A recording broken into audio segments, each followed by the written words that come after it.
You will see that there is an example which has been done for you.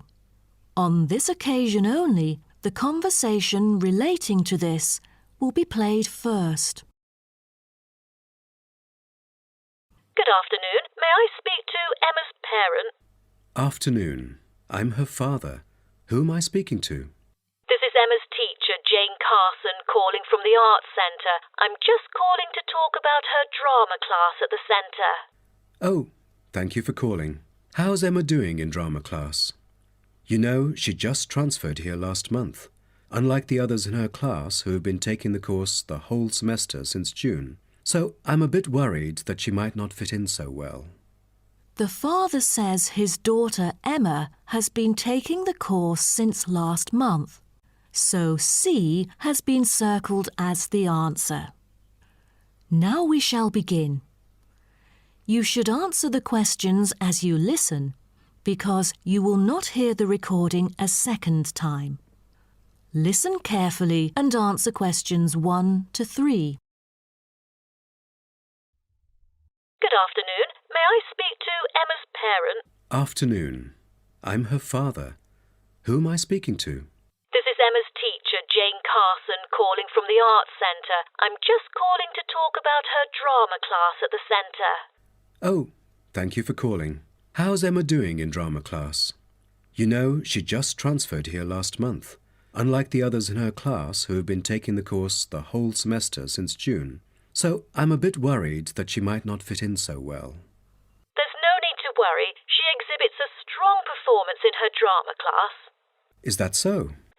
Yes, she didn't adapt to the new environment as quickly as I originally expected, and seemed a bit shy at first, but a few days later she made a couple of friends and became more talkative and also more involved in class.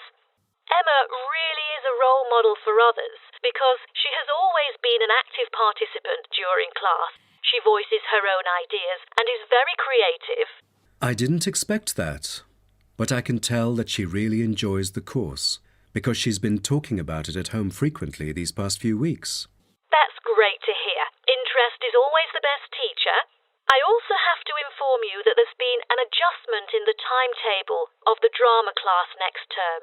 Why is that? It's not that the music room that we currently use isn't available.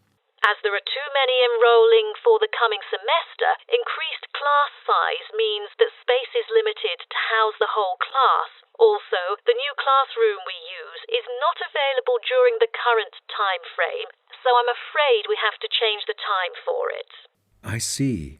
So when would it be? As you know, the current class begins at 3:15, but the new time of the drama class would be 4:45. I'm afraid I have errands to run during that time. On the other campus, the class still begins at 3:15, but for the campus Emma goes to, it is the only time available for drama class. Oh, I see. I have to make adjustments to my course schedule then. No problem. Before you hear the rest of the conversation, you have some time to look at questions 4 to 10.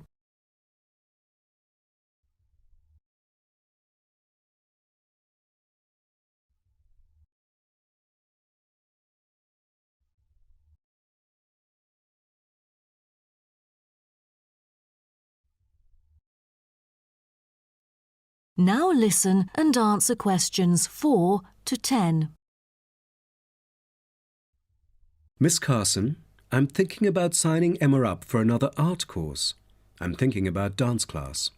Dance class is a popular course here, a great choice for a child to shape up and have fun. But unfortunately, it is oversubscribed at the moment. I have to put you on the waiting list. That's too bad. What else can I choose from then? Could you give me some advice? Sure. Emma could take singing class as well. This would improve her musicality. Sounds good. When is that? It is held every Friday evening. That's too bad. Emma already has a swimming class earlier that evening. It will be too late for her to come home if she takes this course. There is also a vocal course available. Emma's got a great voice. I'm sure she'll stand out in the class. Tell me about it. The vocal course starts at 4:30 p.m. every Tuesday. It isn't fully booked yet. Great teacher, experienced and beloved by students. The price is a bit higher, though. How much is it? It's $110. Oh, that's too much. Way over our budget. We have to cover the extra cost if we choose it. Or maybe Emma could take music class. What is it about? Learning about songs and musicals. Well, the students have the opportunity to play different instruments like the piano, drum, and so on. They can also learn to write music under professional guidance. That's exactly what Emma is eager to learn. How much would it cost? It was $63 last term, but this term it is $85, $22 more than the original price. We can afford that. When does the course begin? The course starts on September the 7th.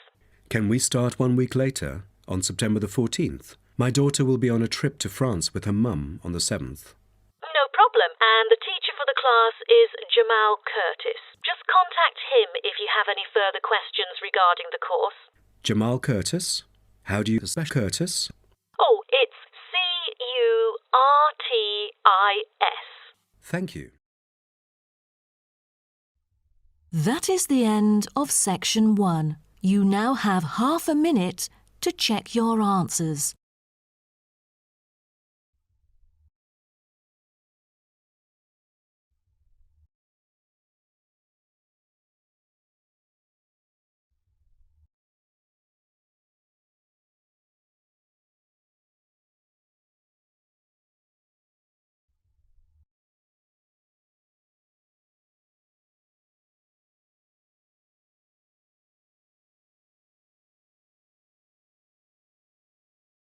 Now turn to Section 2. Section 2. You'll hear a coordinator for the annual ski and snowboard exhibition talking to the audience about some practical information for the whole event. First, you have some time to look at questions 11 to 15.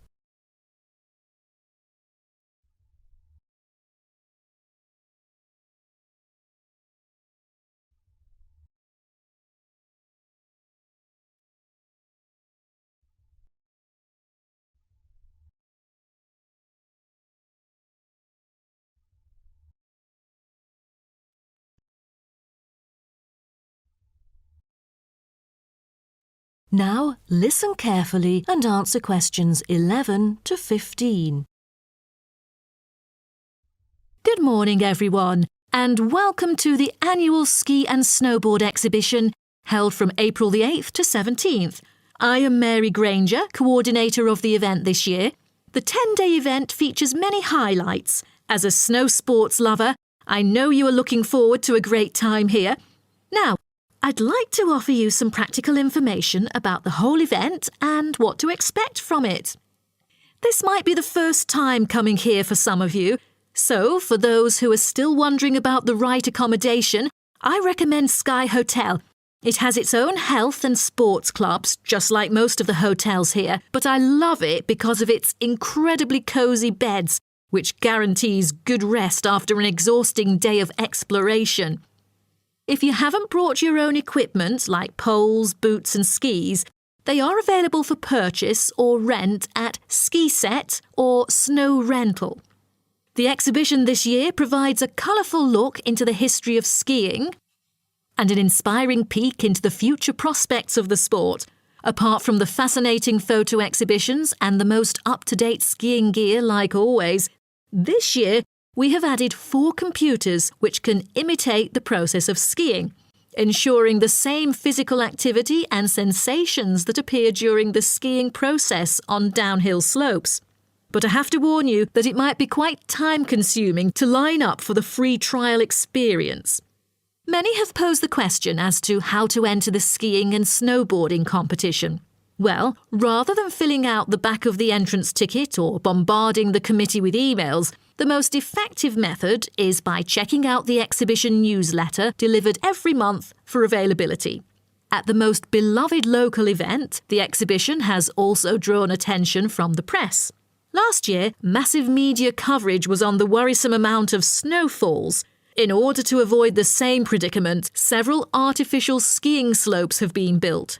With more participants this year, we have lowered the entrance fee, which has been widely reported to local newspapers. A bonus for our participants is the ski programme. It offers a wide variety of lessons and sessions with qualified instructors, ensuring that all ages and abilities are catered to, from the first-timers to seasoned amateurs. I strongly advise you to sign up for the programme, as it is offering an unprecedented 30% discount. That's mainly because we are cooperating with the programme organiser, who promises affordable prices only for the participants of the festival this year. Before you hear the rest of the talk, you have some time to look at questions 16 to 20.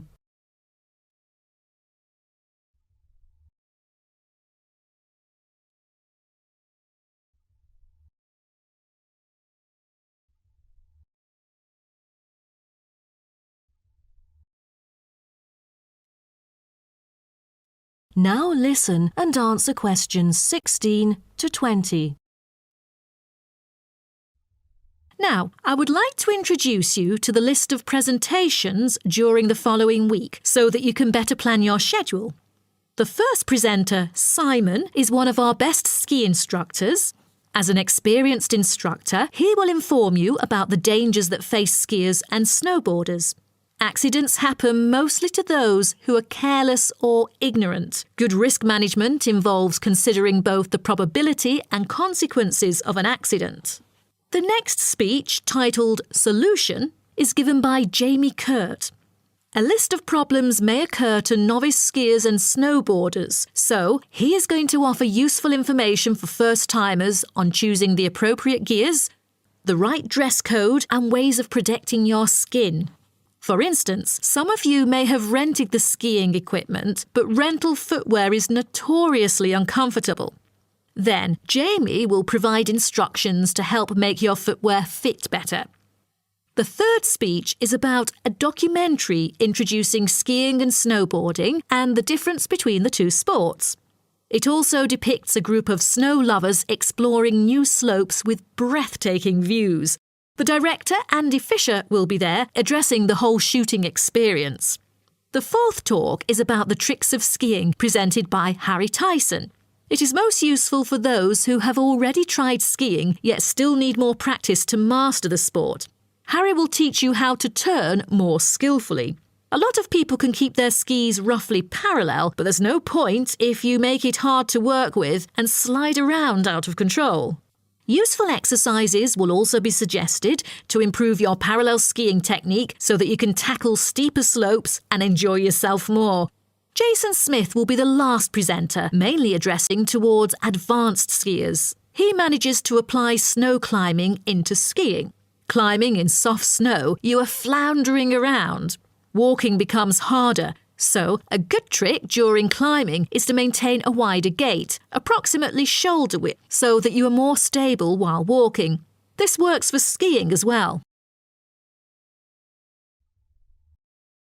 That is the end of section 2. You now have half a minute to check your answers.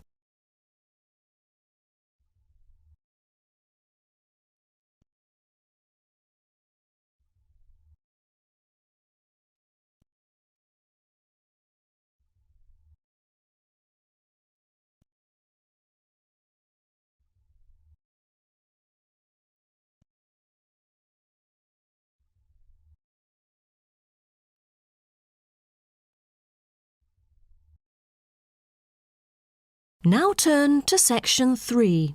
Section 3. You will hear a student called Jerry discussing a pedagogy course with his tutor. First, you have some time to look at questions 21 to 23.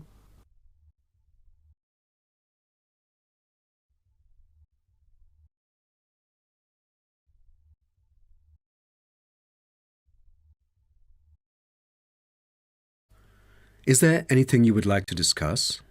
Well, this is actually the first time that I have ever taught in an elementary classroom. After 8 years of learning pedagogy, I want to practice what I've learned in an instructive manner. But I'm a bit stuck right now. The topic I want them to research is a bit hard for pupils. I'm afraid that they won't be able to handle it on their own. So I need new ideas on designing more effective teaching methods. Mr. Carter, do you have any suggestions? Well, you should probably read this book called Professional Learning, written by J.K. Simmons. He is a professor who just transferred here last semester, but is already popular amongst the students for his creative teaching methods. There is an extensive range of learning approaches mentioned in the book, including approaches for team research, which might be helpful to you. You mean dividing the students into groups to do research? I've never thought of this before. How does it work? Professor Simmons has already demonstrated how efficient this approach can be. Basically, it aims to increase cooperation between students so they can present the results in a collaborative fashion. It helps them to develop their own voice and perspective. I'll check out the book as soon as possible. It seems I can borrow some of the essential concepts and work them into my course design. Before you hear the rest of the talk, you have some time to look at questions 24 to 30.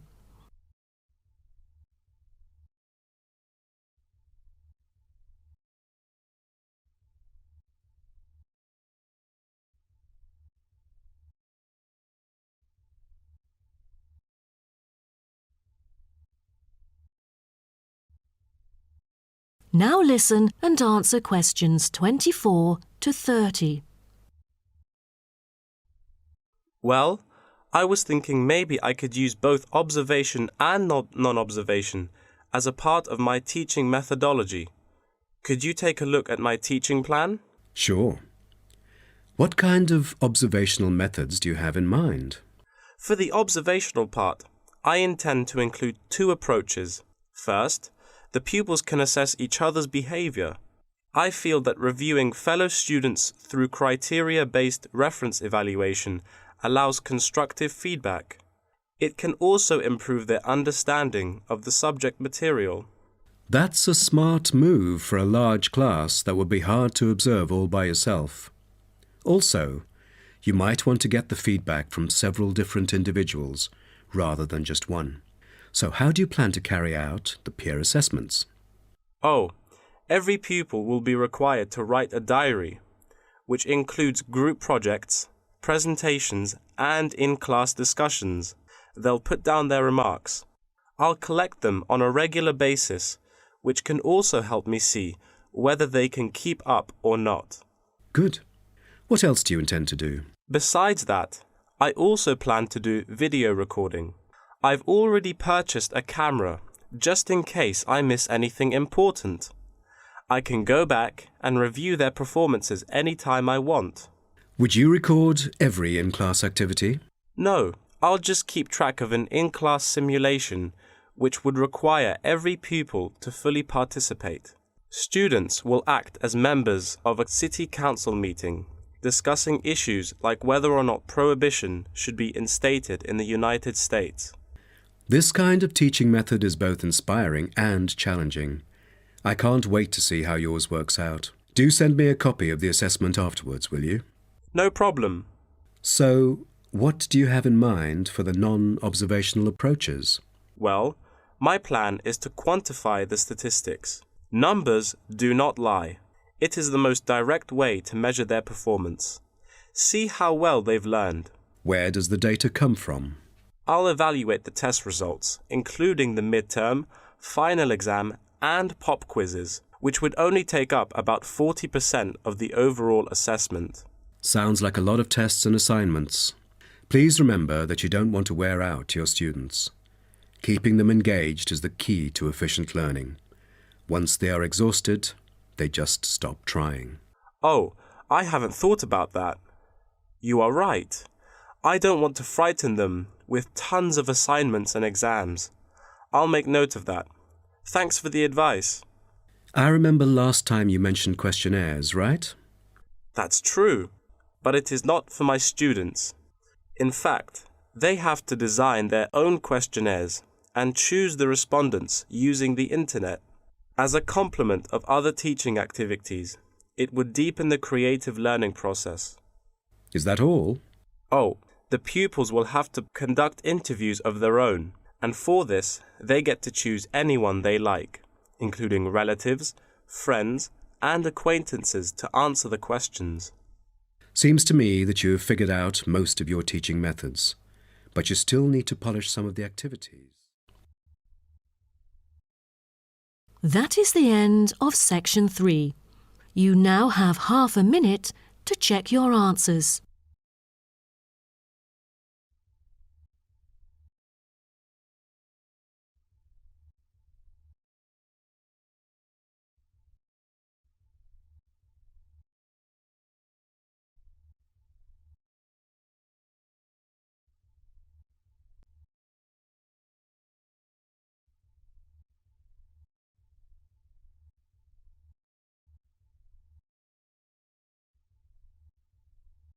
Now turn to section 4.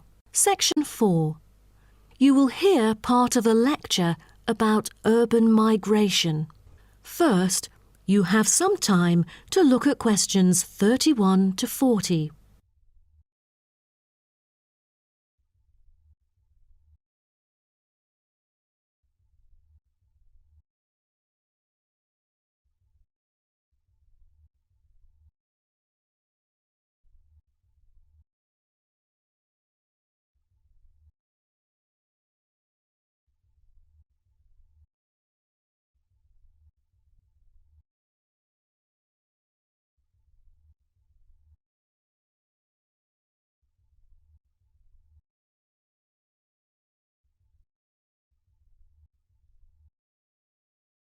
Now, listen carefully and answer questions 31 to 40.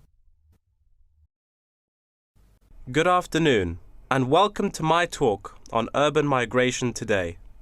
The world has experienced unprecedented urban growth in the recent decades.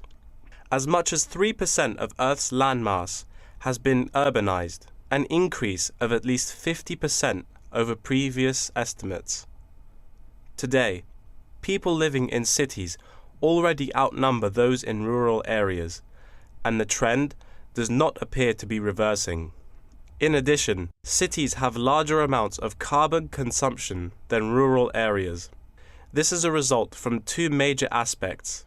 First, with the increase of urban population around the world, the massive construction of urban infrastructure and residential housing is hard to avoid. Second, urban households have a higher rate of car ownership and use more gasoline products. Even though rural exodus is often negatively judged, there are also benefits of migration shared by the local environment and the society as a whole. Well, firstly, global trends of increasing urban migration and population urbanization can provide opportunities for nature conservations, particularly in regions where deforestation is driven by agriculture. As rural dwellers leave their homes, local forests are left to recover. What's more, it is easier for city dwellers to get around. Living in the country means transport can be very difficult. For instance, after midnight, there are no buses or taxis in the countryside. However, there is still a number of public transport modes to choose from in the city. Finally, with more funds and advanced technology, cities endeavor to produce clean energy.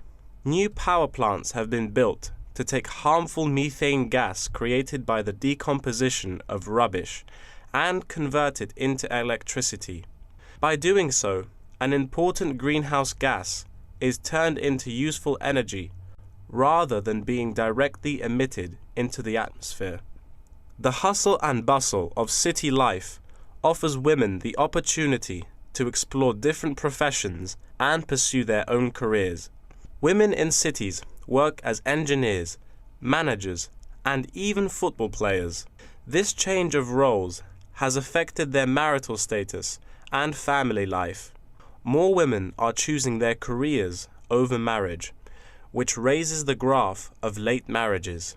As a result, More are remaining single well into their late 30s. They want to be independent and earn money on their own.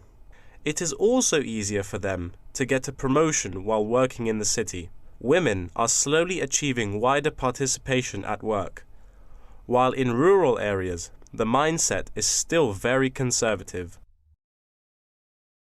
Cities also change the way that humans interact with each other and the environment, often causing multiple problems. In general, urban wages are significantly higher, so moving to the city is an opportunity to earn what was impossible in rural areas. However, the wage difference is often offset by the higher cost of living and absence of self-produced goods, including subsistence farming. A sizable proportion of new corners attach greater importance to money and gradually abandon their former way of life, thus risking losing their culture. These new city residents are also faced with another problem. According to statistics, crime rates are significantly higher in densely populated urban regions than in rural areas. For instance, property crime rates in our metropolitan areas are 3 to 4 times as high in comparison to the rates in rural communities. Immigrants, upon arrival into cities, typically move into the poor, blighted neighborhoods because that is where they can afford to live. Crime in these areas is high and reflects poor living conditions, as these neighborhoods experience great levels of poverty. This pattern also occurs for violent crimes, which is much more common in large urban areas than elsewhere. In addition, traffic congestion and industrial manufacturing are prominent features of the urban landscape, which take their toll on the natural environment and those who depend on it. Air pollution from both cars and factory emissions affect the health of countless urban residents. Rural to urban migration can boost the urban economy. With a better economy, cities provide their residents with better welfare, but the concentration of services and facilities such as education, health, and technology in urban areas inevitably contributes to greater energy consumption. Another problem with life in the city is traffic congestion. It makes people late to work and thus stresses us out before we even get there. Deliveries can't arrive on time, gas costs money. The quality of life of those commuters starts to decline. What's worse is that if congestion makes it harder to match the right workers to the best jobs, it is economically inefficient as well. That is the end of section 4. You now have half a minute to check your answers.